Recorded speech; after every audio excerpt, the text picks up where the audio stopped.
నమస్తే. ప్రస్తుతం మనతో పాటు సీనియర్ జర్నలిస్ట్ దాము బాలాజీ ఉన్నారు. ఆయనతో మాట్లాడదాం. నమస్తే సార్. నమస్తే సార్, ఈ శాంతి విజయసాయి రెడ్డి ఇష్యూలో విజయసాయి రెడ్డిని కావాలనే జగన్ ఇరికిచ్చారు అని చెప్పేసి వార్తలు వస్తున్నాయి. అది ఎంతవరకు నిజం అయ్యే అవకాశం ఉంది సార్? తెలియదు. ఇవన్నీ కాన్స్పిరసీ థియరీస్ అంటారు వీటిని. అంటే ఒకటి జరిగినప్పుడు దాంట్లో అనేక కోణాలు క్రియేట్ చేస్తూ ఉంటారు. బేసిక్గా అయితే ఇది తెలుగుదేశం వాళ్ళు క్రియేట్ చేసింది, దాంట్లో ఏమి డౌట్ లేదు. ఎందుకంటే మనం ఏది స్పందిస్తూ ఉందనేది చూస్తే మనకు అర్థమైపోతుంది. తెలుగుదేశం మీడియా విపరీతంగా దీని మీదనే ఫోకస్ పెట్టి స్పందిస్తుంది గత కొన్ని రోజుల నుంచి.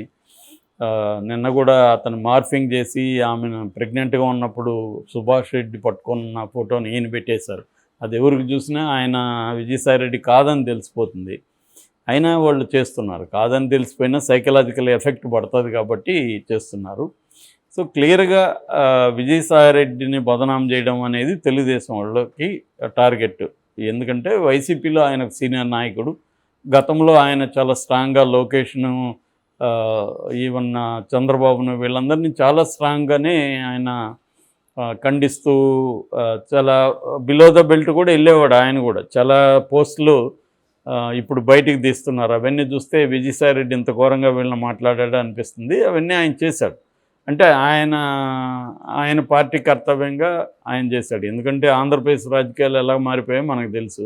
ఎవరో కూడా ఇక్కడ నీతివంతుడు అని చెప్పుకునే పరిస్థితి ఇవాళ రాజకీయాల్లో లేదు. వాళ్ళకి ఎంత సాధ్యమో ఎంత వీలవుతుందో అంత చేస్తున్నారు అందరూ. నిజానికి వాళ్ళ ఒరిజినల్ పర్సనాలిటీలను కూడా పక్కన పెట్టి బిహేవ్ చేయాల్సి వస్తుంది రాజకీయాల కోసం. ఇక్కడ మనం చదువుకున్న చాలామంది జర్నలిస్టులని వీళ్ళని చూస్తేనే ఎంత నీచంగా తయారైంది సంస్కృతి అని మనకు అర్థమవుతుంది. ఇంకా రాజకీయాలు ఎలా ఉంటుంది. కాబట్టి ఏంటంటే ఇవాళ ఏంటంటే కులాల పరంగా రాజకీయ పార్టీల పరంగా సమాజం చీలిపోయి అసలు మధ్యలో ఇంకెవరు కూడా ఉండే స్పేసే లేదు. నువ్వు ఉంటే మా వైపు ఉండు, లేకపోతే మేమే మమ్మల్ని అటుపక్క తరిమేస్తాం అన్న పద్ధతిలో ఉంది. నేను మీ వైపు ఉండు వీళ్ళ వైపు ఉండు అంటే కుదరదు. ఒకడవైపు ఒకడవైపు ఉండాలి.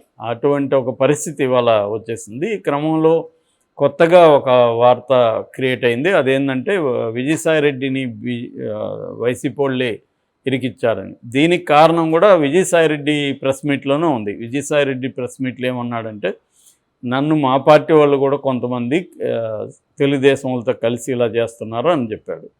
సో అప్పుడు ఆ హింట్ చాలు కదా వీళ్ళకి కథలు అల్లడానికి.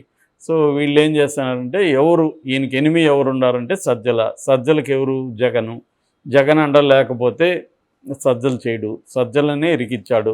ఎందుకంటే గతంలో ఫోన్ ట్యాపింగ్లు వీళ్ళు కూడా చేశారు జగన్ పీరియడ్లో. ఆ ఫోన్ ట్యాపింగ్లో ఈయన శాంతితో కొంత మాట్లాడడం అవన్నీ చూసి శాంతిని ఈయన్ని కలిపి ఇరికించేశారు అనేది తెలుగుదేశం వాళ్ళు తీసుకొస్తున్న వెర్షన్ ఇది వైసీపీ వాళ్ళు దీన్ని ఖండించారు. యాక్చువల్గా వైసీపీ వాళ్ళు కూడా శాంతికి సుభాష్కి ఉన్న సంబంధాన్ని ఎస్టాబ్లిష్ చేస్తూ ఫోటోలు రిలీజ్ చేయడం, శాంతితో ప్రెగ్నెంట్గా ఉన్నప్పుడు అతను పట్టుకొని ఉన్నవి, తర్వాత డెలివరీ అప్పుడు బేబీని పట్టుకొని ఉన్నవి, తర్వాత బారసాల, తర్వాత అన్నప్రాసన, ఈ ఫంక్షన్లన్నింటిలో కూడా సుభాష్ ఉన్నాడు కూడా. అవన్నీ కూడా వాళ్ళు రిలీజ్ చేశారు. ఇప్పుడు ఆ రిలీజ్ చేసిన దాంట్లోనే వీళ్ళు మార్ఫింగ్ చేసి ఆ ప్లేసులంతా కూడా విజయసాయి రెడ్డిని పెడుతున్నారు తెలుగుదేశం వాళ్ళు. మరి ఎందుకనో దీన్ని పెద్ద స్థాయిలోనే తీసుకెళ్ళారు, మామూలుగా లేదు. అది ఈ 40 రోజుల్లో ఇదే ఫస్ట్ ఇన్సిడెంట్. ఈ విధంగా మళ్ళీ సోషల్ మీడియా యాక్టివ్ అయిపోయి, వైసీపీ మీడియా కానీ వైసీపీ సోషల్ మీడియా కానీ అంత యాక్టివ్గా లేవు. రెండవ కారణం జగనే చేశాడని చెప్పడానికి వైసీపీ నుంచి ఎవరు కూడా సాయిరెడ్డికి సపోర్టుగా బలంగా వాయిస్లు వినపడట్లేదు. నిజానికి ఆ రకంగా చెప్పాలంటే వైసీపీలో ఉండే స్ట్రాంగ్ వాయిస్లు అంతా సైలెంట్ అయిపోయినాయి. ఏ విషయంలో కూడా వాళ్ళు గట్టిగా స్పందించట్లేదు. ఒకరిద్దరే పేర్ని నాని, అంబటి రాంబాబు ఇలాంటి వాళ్ళే మాట్లాడుతున్నారు తప్ప రోజా సైలెంట్ అయిపోయింది ఆల్మోస్ట్. కొడాలి నాని అతని కేసుల్లోనే అతను బిజీగా ఉన్నాడు. వల్లభనేని వంశీ ఎక్కడున్నాడు ఎవరికి తెలియదు. అలాగా వైసీపీ స్పోక్స్ పర్సన్ ఉన్న చాలామంది సైలెంట్ అయిపోయారు. ఎందుకంటే వాళ్ళ మీద కేసులు ఉన్నాయి, వాళ్ళ మీద దాడులు జరుగుతున్నాయి. ఇవన్నీ చూసుకొని వాళ్ళు కొంత సైలెంట్గా ఉంటే బెటర్ అని. రెండోది, జగన్ కూడా ఈ ప్రభుత్వానికి 6 నెలలు టైం ఇద్దాము అనేది చెప్పాడు. మామూలుగానే ఎనీ పొలిటికల్ పార్టీ అధికారంలోకి వచ్చినప్పుడు ప్రతిపక్షం కొంత టైం ఇచ్చి చూస్తుంది. ఎందుకంటే వాళ్ళు నిలదొక్కోవాలి, వాళ్ళు వాళ్ళు చేసిన హామీల్ని నెరవేర్చడానికి కూడా వాళ్ళకి టైం పడుతుంది. ఎందుకంటే ఆర్థిక పరిస్థితి ఇవన్నీ కూడా ఆంధ్రప్రదేశ్లో బాగాలేదు. నిజానికి 2019లో చంద్రబాబు 100 కోట్లు పెట్టేసి వెళ్తే జగన్ 5,000 కోట్లు పెట్టాడు, మేమే ఎక్కువ పెట్టాం కదా అని వాళ్ళు చెప్పుకుంటున్నారు. ఏదేమైనా అప్పులు కూడా అదే స్థాయిలో పెట్టాడు కదా అనేది వీళ్ళ వాదన. అది రెండు కూడా కరెక్టే. చంద్రబాబు అప్పులు కొంత చేశాడు, ఒక 100 కోట్లు పెట్టిపోయాడు. జగన్ ఎక్కువ అప్పులు చేశాడు, ఒక 5,000 కోట్లు జగన్ పెట్టిపోయాడు. ఏదేమైనా ఆల్రెడీ ఇప్పటికీ 14,500 కోట్లు చేశారని ఈరోజు చదివాను నేను. ఇప్పటివరకు చంద్రబాబు 40 రోజుల్లో ఇంకొక 10,000 కోట్ల పైన ఆల్రెడీ రెడీ అయిపోయింది. అవి కూడా రాబోతున్నాయి. అంటే ఓవరాల్గా ఒక 25 కోట్లు వితిన్ 2 monthsలో అప్పు తెస్తున్నాడు చంద్రబాబు. ఎవడైనా అంతే. ఆయన ఊరికే అప్పుడేదో చెప్పాడు కానీ ఆస్తిని సంపద సృష్టించి నేను చేస్తానని అది వాళ్ళు కూడా నమ్మరు. ఎవరు తెలుగుదేశం వాళ్ళు కూడా నమ్మరు. సంపద ఆయన పరిపాలించిన ప్రతి సంవత్సరం రెవెన్యూ లోట్లోనే నడిచింది. సంపద సృష్టి అనేది ఏమీ ఒక రోజులో రాదు. ఎందుకంటే అంతకుముందు హైదరాబాద్ నుంచి ప్రధాన రెవెన్యూ ఉండేది. హైదరాబాద్ పోగానే ఆంధ్రప్రదేశ్కి రెవెన్యూ అనేది పడిపోయింది. ఎందుకంటే ఆంధ్రప్రదేశ్లో ఉన్న కంపెనీలు కూడా ఎక్కువ భాగం వాళ్ళ ఆఫీసులు ఇక్కడే ఉంటాయి కాబట్టి ట్యాక్స్లు ఇక్కడే కడుతుంటారు. సో ఆ రకంగా దాని డెవలప్మెంట్కి ఖచ్చితంగా కేంద్ర సహకారం లేకుండా ఆంధ్రప్రదేశ్ ఇప్పటికిప్పుడు డెవలప్ అయిపోదు. దాని మీద ఫోకస్ చేయాల్సిన అవసరం అయితే ఉంది. సో ఈ కాంటెక్స్ట్లో చూసుకున్నప్పుడు విమర్శలు అనేవి జరుగుతున్నాయి అటు ఇటు. కానీ విజయసాయిరెడ్డిని ఎందుకు వైసీపీ వాళ్ళు సపోర్ట్ చేయట్లేదు అనేది ఇప్పుడు చర్చ, లేటెస్ట్గా చర్చ. దీనికి కారణం ఏంటంటే గతంలో కూడా మనం కూడా చెప్పుకున్నాం. ఈయన్ని పక్కన పెట్టేశాడు జగన్ కొంతకాలం. అంతకుముందు నెంబర్ 2గా ఉన్న అతను స్లోగా వెళ్ళిపోయి సజ్జల నెంబర్ 2కు వచ్చేసాడు. సజ్జల, సుబ్బారెడ్డి వీళ్ళు వచ్చారు. ఈయన మెల్లగా ఐసోలేట్ అయిపోయాడు. అప్పుడు తెలుగుదేశంకి వెళ్ళిపోతున్నాడు.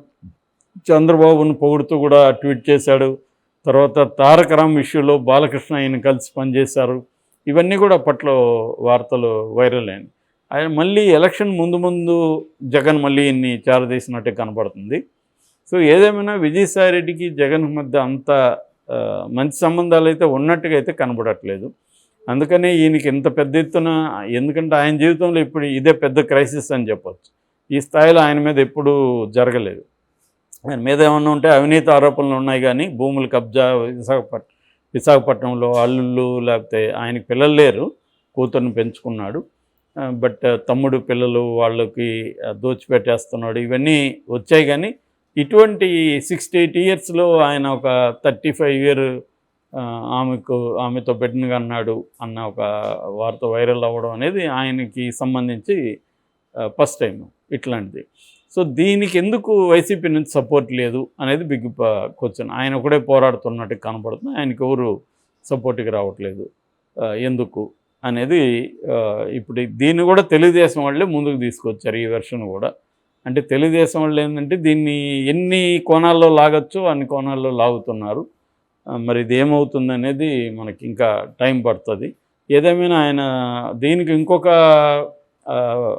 నెరేటివ్ ఏంటంటే ఈయన బీజేపీకి దగ్గర అవుతున్నాడు, అందువల్ల జగన్ ఈయన మీద అటాక్ చేయడం మొదలుపెట్టాడు. ఎలాగో బీజేపీతో ఈయన, ఎందుకంటే ఈయన రాజ్యసభ సభ్యుడు, బీజేపీలోకి వెళ్ళిపోతున్నాడు ఇంకా అనేది ఒకటి వస్తుంది. సో ఈయన వెళ్ళిపోవడమే కాకుండా కొంతమందిని కూడా బీజేపీలోకి తీసుకెళ్తున్నాడు అని. సో దానివల్ల కూడా ఈయన్ని టార్గెట్ చేసి ఐసోలేట్ చేద్దామని జగన్ అనుకున్నాడు అనేది ఉండొచ్చు. రాజకీయాల్లో ఎనీథింగ్ ఈజ్ పాసిబుల్. బట్ ఏదేమైనా మనకు బయట కనబడేది మాత్రం తెలుగుదేశం వల్లే ఇష్యూని అయితే విపరీతంగా పెంచి పోషిస్తూ ఉన్నారు. అతన్ని కూడా తెలుగుదేశం మీడియానే మదన్ మోహన్ని కూడా విపరీతంగా రోజు లైవ్లు పెట్టి ఇంటర్వ్యూలు పెట్టి చేస్తున్నారు. ఈ ఓవరాల్ ఇష్యూలో మాత్రం ఖచ్చితంగా బలిపశు అయ్యేది శాంతి అనే ఒక గిరిజన మహిళే. ఎందుకంటే ఆమె ఇప్పుడు సీతలాగా తన పాతివ్రతాన్ని, ఆమె ఎవరితో కంటే వేరే వాళ్ళకి ఏం సమస్య అసలు, దట్ ఈజ్ హర్ ప్రాబ్లం కదా. ఆమె ఎవరు ఇష్టం వచ్చిన వాళ్ళతో పెట్టినగా అంటుంది. నువ్వెవడు DNA చేయమనడానికి. సో ఇది మేజర్ ప్రాబ్లం. ఇప్పుడు ఈయనకి కూడా నిజంగా మదన్ మోహన్కి ప్రాబ్లం ఉంటే కోర్టుకు వెళ్ళాలి కదా. అతను కోర్టుకు వెళ్ళట్లేదు. ఆల్రెడీ విడాకులు తీసుకున్నా, సంతకం పెట్టానని అతనే చెప్తున్నాడు. విడాకులు తీసుకున్నాక ఇతనికి ఏం పని, who is this guy. So ఇక్కడ స్త్రీకి, కానీ ఆమెకు కూడా స్త్రీల సంఘాల నుంచి వస్తున్న సపోర్ట్ ఏం కనబడలేదు. అందుకని అక్కడ గిరిజనులు కానీ దళితులు కానీ ఏం ప్రశ్నిస్తున్నారంటే ఇదే ఒక అప్పర్ కాస్ట్, ఒక బ్రాహ్మణ, ఒక కమ్మ, రెడ్డి స్త్రీకి ఇలా జరిగితే గమ్మున ఉంటారా? ఒక గిరిజన మహిళ ఆమె ఏదో కష్టపడి సాధిస్తే ఒక పొజిషను, ఆమెను కాకుల్లాగా పొడుస్తున్నారు అందరూ అనేది మాట్లాడుతున్నారు. ఇప్పుడిప్పుడే దళిత గిరిజన వాయిసెస్ కొంతవరకు వినిపిస్తున్నాయి. ఈవెన్ గిరిజన సంఘాలు కూడా ఎవరు ఆమెకు అండగా నిలబడలేదు. ఇది ఒక పెక్యులర్ పరిస్థితే.